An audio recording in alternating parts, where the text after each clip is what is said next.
Welcome back to chef Virinchi. ఈరోజు మనం పుదీనా కారపొడి తయారీ విధానాన్ని తెలుసుకుందామండి. ఇది రైస్లోకి, ఇడ్లీలోకి, దోశలోకి, ఉప్మాలోకి చాలా టేస్టీగా ఉంటుంది.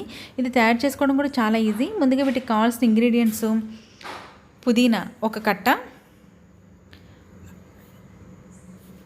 అలాగే ఎండుమిరపకాయలు, చింతపండు, ధనియాలు, మినప్పప్పు.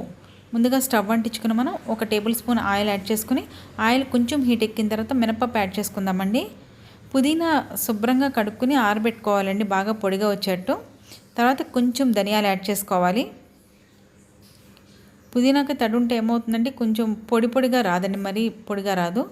అలాగే కొంచెం జీలకర్ర యాడ్ చేసుకుని, ఇవి కొంచెం వేగిన తర్వాత మిరపకాయలు కూడా యాడ్ చేసేసుకున్నాను. మనకి ఎంత కారం కావాలో అంత కారం వరకు మిరపకాయలు కూడా యాడ్ చేసేసుకుని, ఇప్పుడు ఇందులో మనం పుదీనా యాడ్ చేసేసుకుందాం. ఇవన్నీ కొంచెం వేగిన తర్వాత పుదీనా మళ్ళీ సపరేట్గా వేపాల్సిన అవసరం లేదండి, డైరెక్ట్గా ఇలా వేపుకుంటే సరిపోతుంది. ఇలా మొత్తం వేగిన తర్వాత కొంచెం చల్లారాక మనం మిక్సీ జార్లో వేసేసుకుందామండి. ఇది వేడివేడి అన్నంలో నెయ్యి వేసుకుని పుదీనా కారపొడితో తింటే చాలా టేస్టీగా ఉంటుందండి. అలాగే ఇడ్లీలో కూడా చాలా బాగుంటుంది ఇది. ఇవి మొత్తం మనం మిక్సీ చేసేసుకుందామండి. ఇప్పుడు ఇందులో కొంచెం చింతపండు కూడా యాడ్ చేసుకుందాం. అలాగే ఉప్పు, రుచికి సరిపడగా ఉప్పు కూడా యాడ్ చేసేసుకుని వీలైనంత ఫైన్గా గ్రైండ్ చేసేసుకుంటే సరిపోతుంది, అంతే.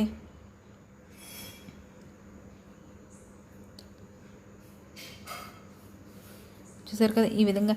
ఇదైతే మీకు వితౌట్ ఫ్రిడ్జ్ 2 months వరకు ఉంటుందండి పుదీనా కారపొడి. ఇదైతే చాలా మంచి స్మెల్ వస్తుందండి.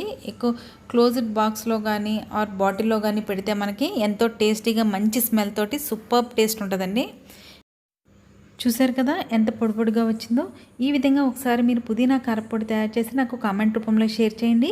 అలాగే ఈ వీడియో కనుక మీకు నచ్చినట్లయితే లైక్ చేయండి, షేర్ చేయండి. మరిన్ని డిఫరెంట్ రెసిపీస్ కోసం మన ఛానల్ని సబ్స్క్రైబ్ చేసుకోండి. ఈ పుదీనా కారపొడి వేడివేడి అన్నంలోకి చాలా బాగుంటుంది, ఇడ్లీలో కూడా చాలా బాగుంటుందండి. And thanks for watching my videos.